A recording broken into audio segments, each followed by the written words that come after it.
Hey everyone, I'm Tammy and I really thank you for joining me.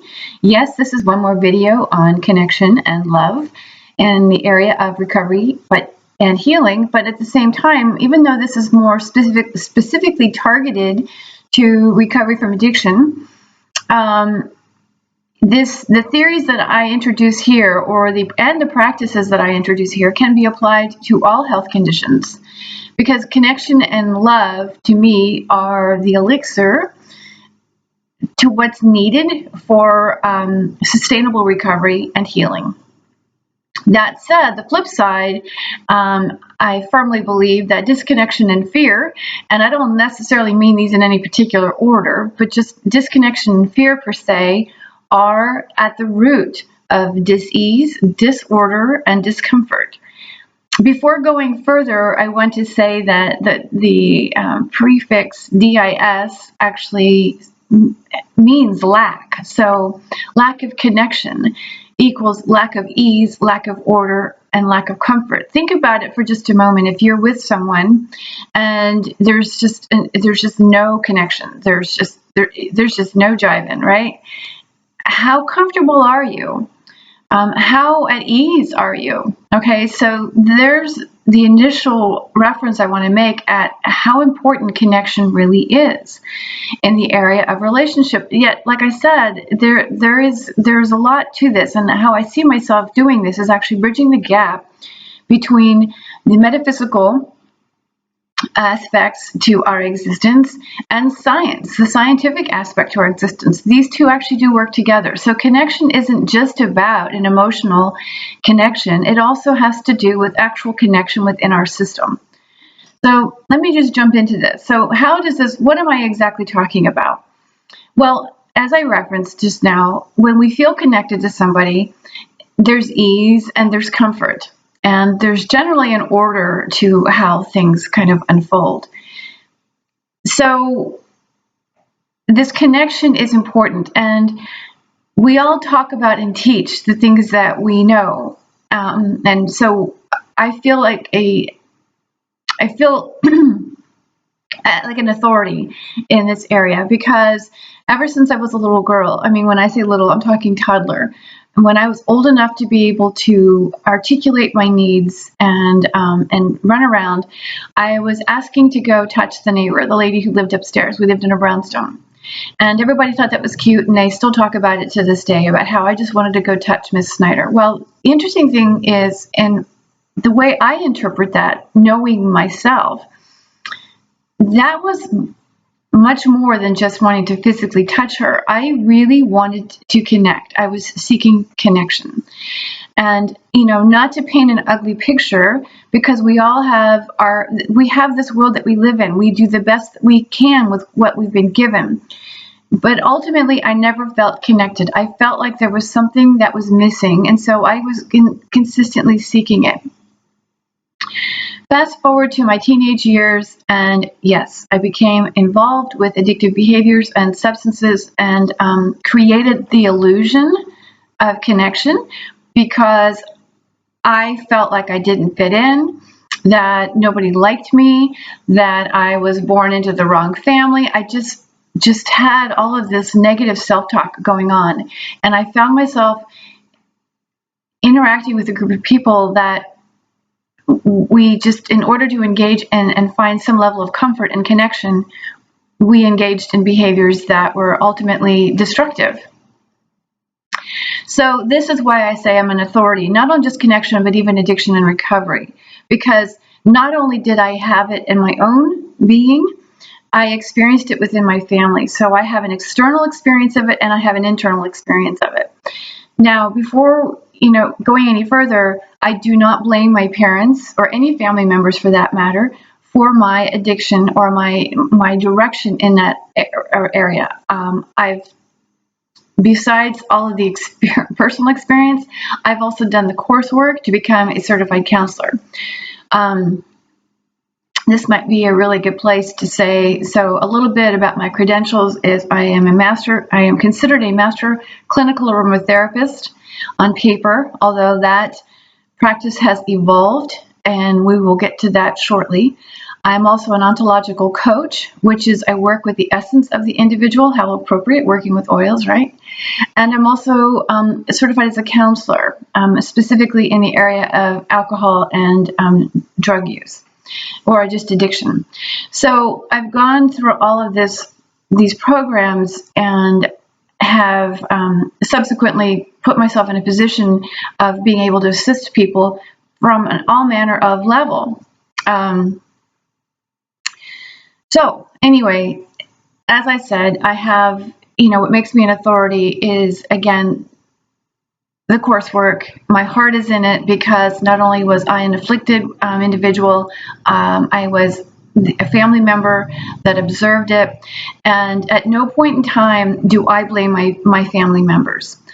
When I was going through the programs, there's a lot of talk about people at risk. And truthfully, one of the things you learn and you're taught is that if family members are involved in addiction and addictive behaviors, there's the potential for somebody else developing an addiction is pretty good. Of course, there's also the Mendelian theory, which is that it is passed on in the genes. And I could go down all kinds of rabbit holes around this because part of my background does include the study of genetics, the human genome. So, but again, I don't blame heredity and I don't blame modeled behavior other than the fact that, it was a learned coping mechanism, but I really don't even feel like that was my issue. Honestly, I just really don't believe that. What I know is that what I desired was connection. And that's what I stick by.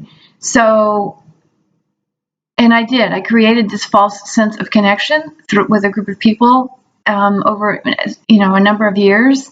And the interesting thing is once I started my journey through recovery, all of those people disappeared. So therefore, it was an illusion. There was, we were completely disconnected. And a large part of this also comes from a recent discussion I was involved with. Great discussion. And one of the questions I was asked, I was actually a live event with Beach House Center for Recovery out of Juno Beach, Florida. And one of the questions I was asked is whether I thought connection was an issue or a concern or a reason, a potential, not a reason for it, but involved. I don't think I'm using the right words, but anyway, I think you get the point. A factor. And I really believe that disconnection is a big factor. But there again, as I believe also, the macrocosm is a reflection of the microcosm, and the microcosm is also a reflection of the macrocosm. So when you have disconnection out here, you've got disconnection in here. And again, this is something we will get to. So at any rate, disconnection out here, this is what I was seeking, was connection. But I had created the illusion of connection and then ultimately found myself absolutely disconnected. Even when I reflect on my active days, I never felt connected to anyone. I was always isolated. And in fact, I had just kind of withdrawn from everything. And unfortunately, once you begin the road to recovery, that particular behavior sticks with you. So the development of connection, solid, authentic connection is really what I'm about. So, and I had to take a deep breath there because I want to make sure that I get to everything and I do it in a timely manner. I don't want to waste your time.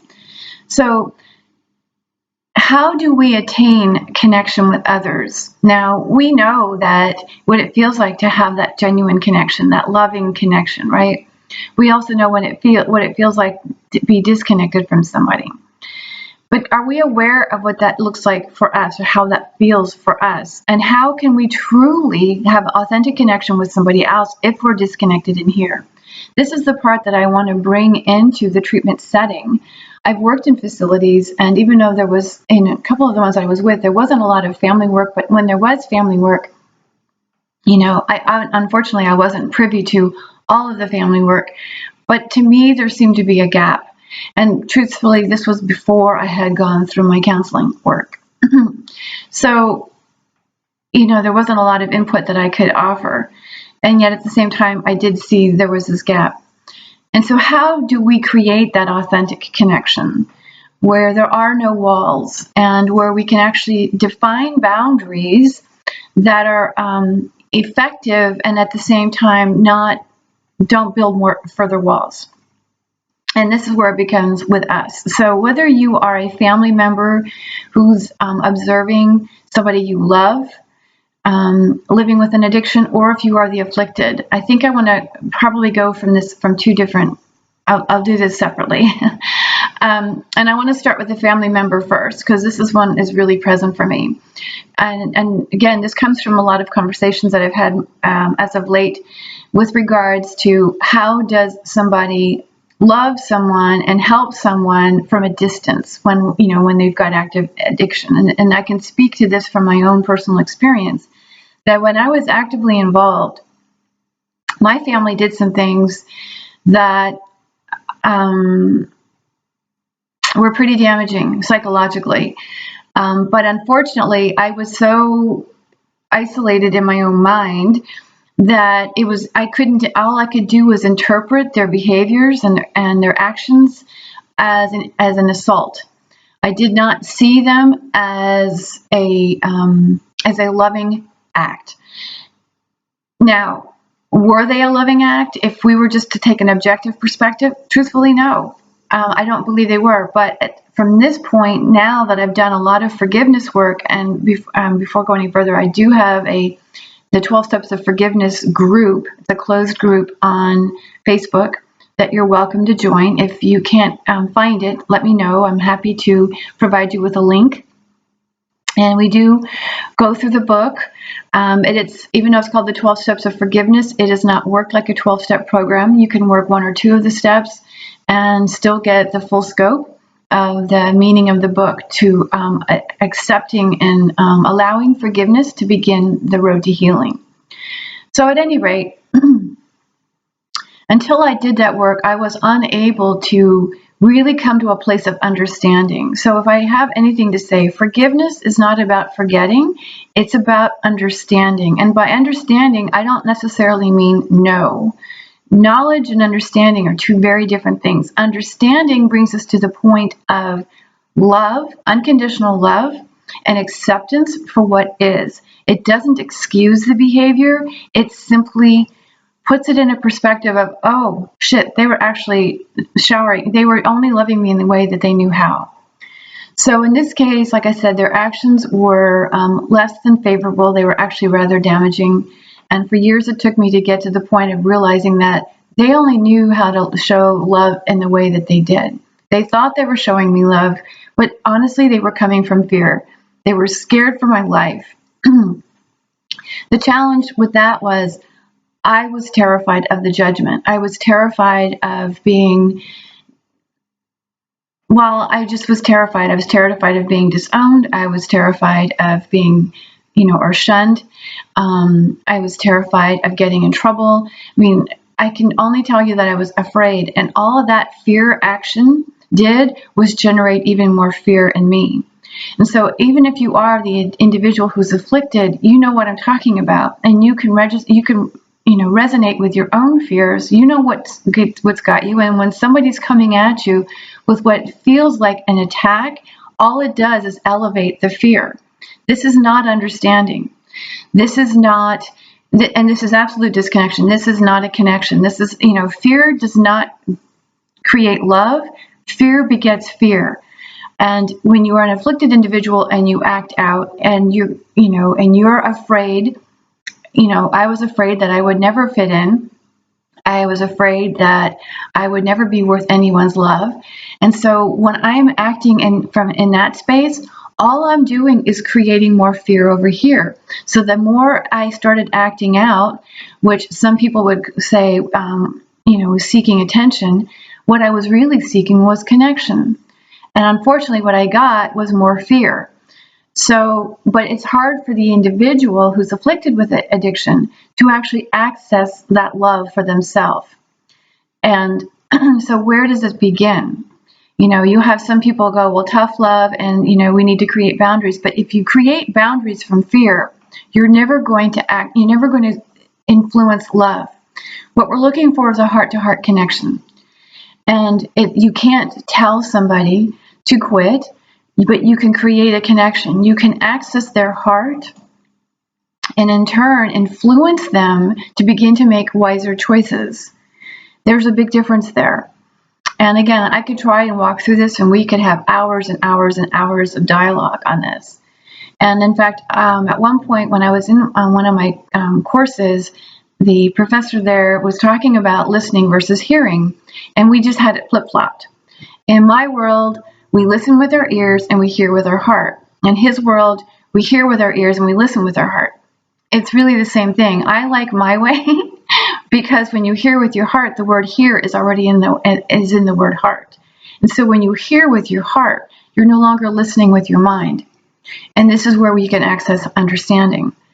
And I really emphasize understanding as a means of unconditional acceptance. It's recognizing the other individual as scared and in pain. And when we see them as scared and in pain, it is, if we are a family member, it is going to register as fear in us because that's, again, what we're going to get. And it takes becoming safe within ourselves. Okay, so we're going back to the family member at this point. So your son or daughter or wife or husband or somebody that you love is involved with addictive behaviors. And their fear, just knowing that they're scared and in pain, is actually going to trigger fear in you. You may not realize it, but it's going to create a reaction. And that reaction is at that point a point of power because it's passion. Fear and love are the opposite of one another, and they both stem from passion. And when you can pause in that moment and recognize that that fear that you see in your loved one is merely pain, and you have that option, you have in that moment that option to choose to do something from love.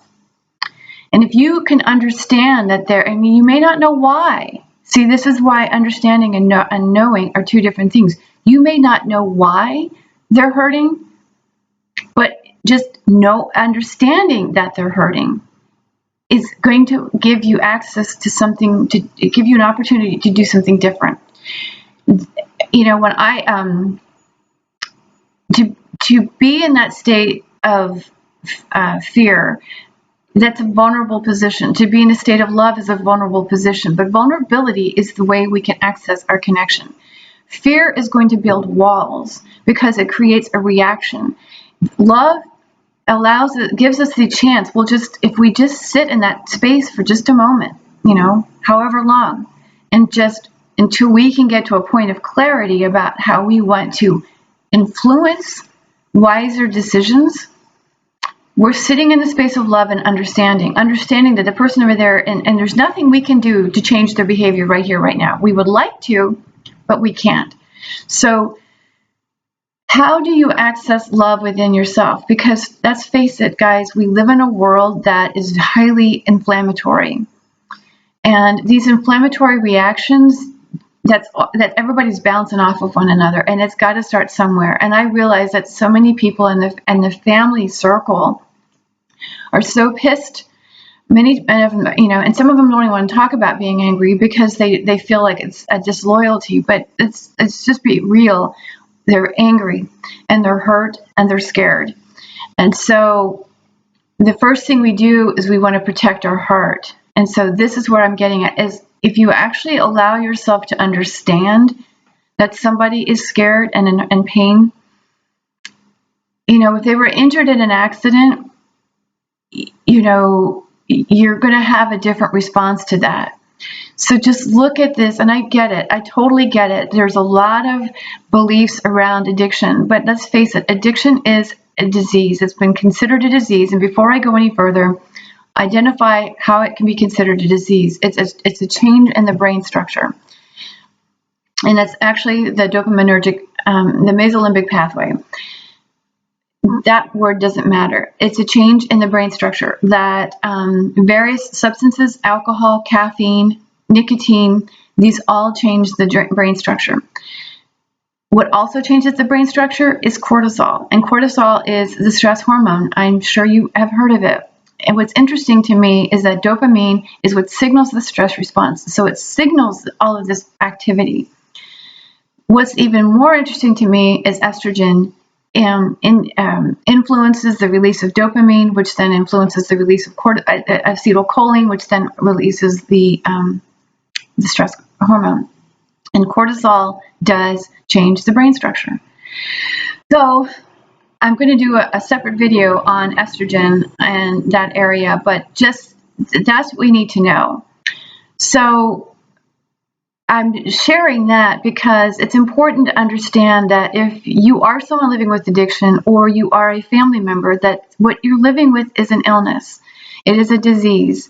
And a disease, and in its context that it's, I want you to understand, disease actually just means lack of ease. It is actually a sign that the body is working in your favor. It's been trying to work in your favor. It's been reacting to its chemistry. Its chemistry has been influenced by so many different things. And so this is a chemical, and whether it's in the family or not, and whatever else is going on for you, because addiction is as individualized a disease as any health condition. Everything differs depending on your genome. Yes, there are some similarities in genetics, and there's, as far as chemicals are concerned, but the bottom line is that the body has been adversely stimulated and placed under pressure that has triggered something to happen that has ultimately led to this position that you're in. So understanding from the family perspective that this person is living with an illness might actually bring you closer to a point of understanding. Okay, if I just duplicated my words, please forgive me. But how else can you access that safety? Because ultimately, you being safe with you feeling safe here, that whatever your higher power is that you believe in, having faith in that this is going to help you, and that getting clear here, feeling safe in here, right here, giving yourself a chance to take care of you, okay? Because let's look at it this way. If you're on an airplane and you have a small child with you and you're taking off, what's the first thing they tell you to do? Put the oxygen mask on yourself first before giving it to your child. So, family member, your loved one is living with an addiction. The first thing you need to do is take care of yourself. You need to get clear here. You need to feel safe in here before you ever say anything out here. I totally get it. The kid runs out in the street and the car's coming, you're going to scream. But right now, this is something that's been ongoing, okay? There's no, and I understand that, in some cases, urgency is necessary. So that pause doesn't have to take long. Maybe a matter of a minute or two, a few deep breaths. Right now, I'm going to ask you to write down at least 10 different things that you can do on in a short amount of time that will bring you back to your heart, that will actually have you centered in your heart, where you can absolutely take a deep breath and fill your lungs up. That deep breath alone will signal the autonomic nervous system to relax. That's the first thing you can do. So again, if you're the afflicted individual, these steps are good for you too. So find something that gets you back to being you, has you feeling a little bit fuller and not so squeezed, and helps restore your sense of safety. Now, other opportunities for you to do also is to begin to look for ways where you can forgive yourself, okay? Again, if you're a family member watching the afflicted, you want to find way, that may sound terrible, but please don't take it that way, because there is at some level something that you're blaming yourself for. So going in and forgiving yourself for that, this group would be really good for you on that. This is a sacred group. So there's no way that you are going to be, chastised. This is a place of safety right here. So coming into that space of safety for yourself, really creating a sense of safety for yourself within, forgiving yourself, and using tools that will actually give you access to your well-being. And again, the same thing goes for those who are living with the affliction. So this is, once we start doing that as the afflicted, the one who is looking to go into recovery. This could be for someone who's in treatment or who has left treatment and wanting to maintain sustainable recovery. So creating at least 10 steps of things that can do in a short amount of time that will bring you access to, just kind of being centered and feeling grounded again. If you're looking for more ways to feel grounded, I did do a video on finding your inner strength. That would be a great place to start. And then if, as a family member, doing this for yourself. So if everybody was doing this independently of one another, at that point you can actually create the space of safety and then begin to define boundaries and creating a connected relationship that promises a greater chance for full recovery and sustainable recovery and healing. Again, this will actually heal the family dynamic. There's a lot of potential just in this alone. Okay. And I realize that we're talking about, energy and thought in this regard, but this is huge. Now, on to the reason, the scientific aspect to it is, in addition to everything I've said, when we are feeling disconnected, we're under stress. Hands down. So disregard any environmental factors. If you are not getting along with somebody, or you're already just feeling worthless, or like you don't fit in, or whatever other negative thought patterns that a person may have, this automatically creates a disconnection within ourselves. And that level of disconnection and stress alters the chemistry. No blame here. There's absolutely no blame and no judgment. And that brings me back to one thing before I go any further. Judgment. Judgment is our biggest form of disconnection. It will shut someone down like that. And we do live in a world that is notorious for judgment. We judge things as good, bad, right, wrong. And this is one difficult thing to let go.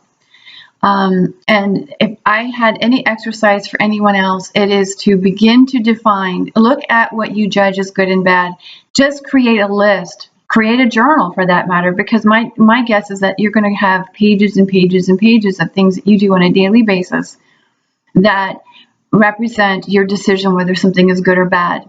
I'm going to invite you to actually look at things that work and don't work. One of the things that I believe wholeheartedly is that we're here to live life. We're here to experience life. And whether you're involved in an addiction or not doesn't make you a bad person, doesn't make the behavior bad. You can say it's not working for you, it's not getting you to what you ultimately want, and just chalk it up to feeling disconnected, being afraid, and finding and using it as access to finding self-love. Maybe this is what you needed to go through on a spiritual level to begin. Because again, remember, I'm telling you that everything that we experience is in our favor. It may not be the most beneficial, and I should say we may not like it, but that doesn't make it bad. It just means we don't like it, and it's not bringing us closer to what we say we ultimately want. And the funny thing about it is, it actually is. What we ultimately want is love. And so therefore, if we just look at our current health situation as that point of finding connection and love, we can love ourselves into recovery and healing. So the judgment of ourselves and the judgment of our loved ones and our judgment of our family members has to come to a halt. We have to begin to realize that, hey, if somebody says something that's offensive, it's okay to say, that was a really bad thing to say. Instead of saying that, you can go, that really doesn't do me any good. That's not working for me. That's not working for the relationship that you say that you want. These are ways to be able to powerfully step away and begin to define a life that works for you. But to stand around and talk about things being good, bad, right, wrong really begins to belittle, and it holds people back. And I'm here to help us level the playing field so that we can all get along nicely, because there's, that one line, can't we all just get along? So that we can, and again, we don't have to all be friends. This isn't about sitting around a circle and singing Kumbaya. This is about going, hey, look, what you do isn't working for me, and and you can choose to step away from something without judging someone as bad or wrong.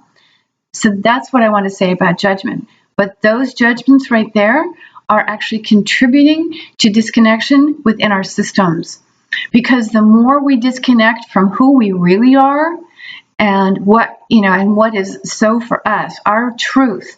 When I sit here and talk to you about being the authority on connection, this is something that I have known to be a part of my life for my entire life. If I sit back and just quietly, without judgment, just kind of reflect on things that I've said, different relationships that I've had, and one of the common themes was feeling accepted and feeling connected. And the interesting thing about it is that's the most important part to me. I have consistently asked for that. I remember having conversations with people and telling them, I just want to feel connected to you. And they just weren't able to do it. So needless to say, we no longer we didn't really build a strong relationship. We're just now acquaintances, and that's totally cool with me. But the longer we judge ourselves, we create this disconnections, and because maybe that sounds kind of silly, just my mission is to create connection. But the interesting thing is that actually that's where the oils come in.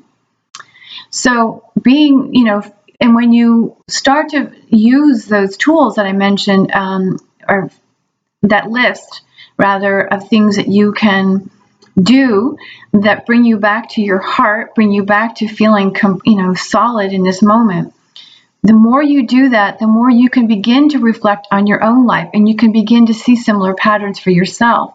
What have you been known to say for as long as you can remember? It's not so much about the doing as about what had meaning to you. And the more you can access that meaning for yourself, the more you will give up the judgment. And the same thing goes for our family members. It's not about what we think is good or bad for somebody else. It's about just loving them where they are and encouraging them and empowering them to tap into what has meaning for them, so that we can elicit the wiser choices. Okay, so like I said, if you hear the banging noise, that's actually the boiler in my building. So the heat's kicking on because it's really cold outside. Anyway, so back to the disconnection within ourselves. Yes, I'm just checking the time here. It's going a little bit longer. But I wanted to say, when we judge ourselves and we are reacting and we're in that inflammatory space, we're consistently perpetuating disconnection. When we are really afraid, and we're perpetuating disconnection. And so here, the use of essential oils is exceptional. And I use caution with oils that I recommend at this point, simply because there are contraindications with medications. And if you are in a treatment facility, or you're or you've already been, discharged, and you're in recovery, and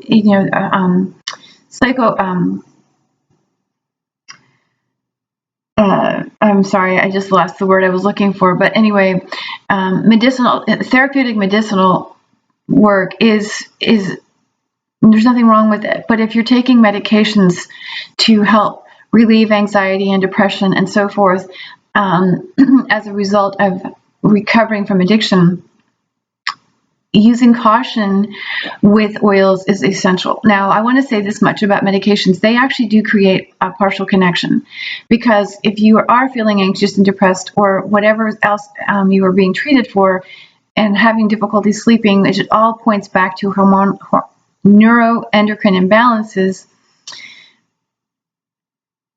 The medications do create a connection. However, long-term use of medications ultimately contributes to even, it alters the disconnection. It's not, even though it's an organic compound, it doesn't have an organic influence on the system where the oils do. So using oils to stabilize the medications is a good idea, because at that point you're creating a better connection. Now, so as far as that is concerned, I'm trying to think if I want to list out a couple of oils. If anything, I would use oils for digestion.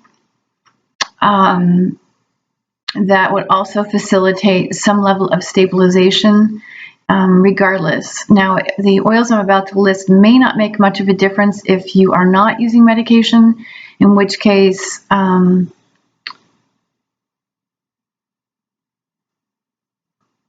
want you to contact me. That's what I want to say to that. That's up to you. But that said, I'm going to say cilantro, copaiba, and I'll list these in the description box below. Cilantro, copaiba, marjoram Spanish,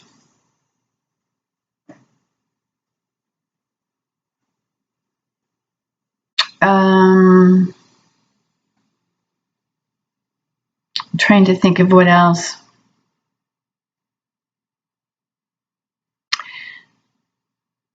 I think the other one that you would be okay would be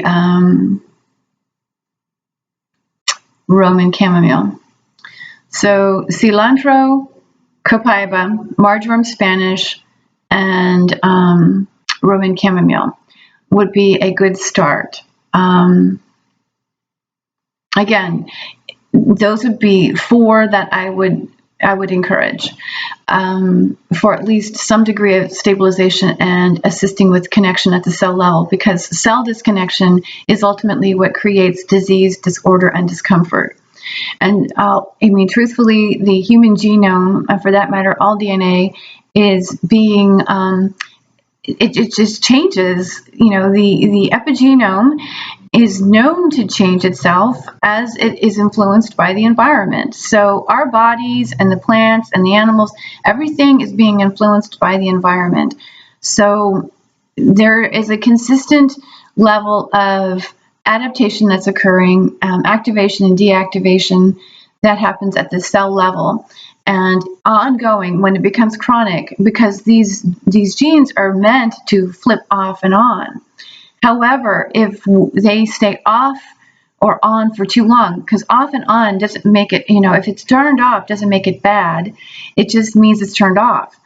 And there's always a reason for that.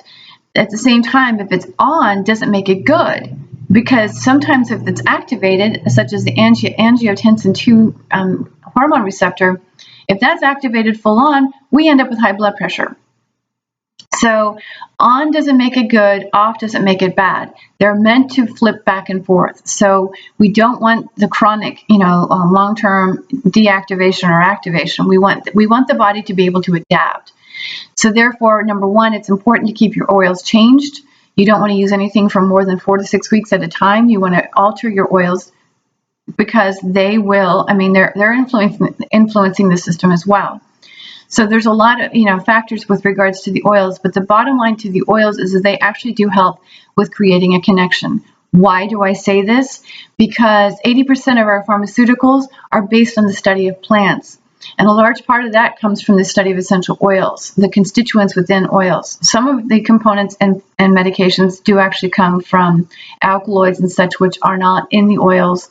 But that said, so plant components are heavily studied, and they are known to create connections. That's why I'm saying that, and that's what makes this part of the science. This is not some kind of foo-foo-y new age, like, oh, let's just use oils and just, be hippy-dippy kind of thing. No, this is real stuff. This is real-time stuff that are being used. And so our pharmaceuticals do create a partial connection, but because we're doing something on a long-term basis, the body needs stabilization. And so this is where the oils come in. The oils work very well with the medications, but at the same time, you want to make sure that there's no interactions. And this is why a personalized assessment is always a good idea, to get a full picture of what's going on with the individual. Just knowing a medication isn't enough, because even though we already have lists of known interactions with these medications, we have 7.5 plus billion people on this planet. There's no way of accounting for every interaction. And again, this is because the epigenome, or your methylation pathway, is being altered with every breath, with every drop of sunlight, every drop of rain, you name it, every body care product that you put on, and so forth. And all of that can influence the stress response, therefore triggering Again, depending on the chemicals you're using, influences estrogen levels, which now we already talked about it, influences dopamine, the release of dopamine, which signals acetylcholine, which is the autonomic nervous system, which then registers cortisol release, and cortisol is where I'm going to close it, alters the brain structure. So this is the reason why thoughts are so important. This is why love is so important, and this is why connection is so important, because connection at the cell level helps us really to strengthen and connect with who we are, and it also helps us to develop relationships with those around us. And please know, not everybody's going to align. It's okay. It's just like our, just like our genes. We're activated and deactivated. There's an order to what seems to be disorder. Don't worry about it. What we want to do is create connection. What we want to do is create ease, and we want to create comfort, and we want to have faith in the order that we create. All right? So let me know if you have any questions. Thanks so much for watching, and I hope you're having a great day wherever you are. Bye now.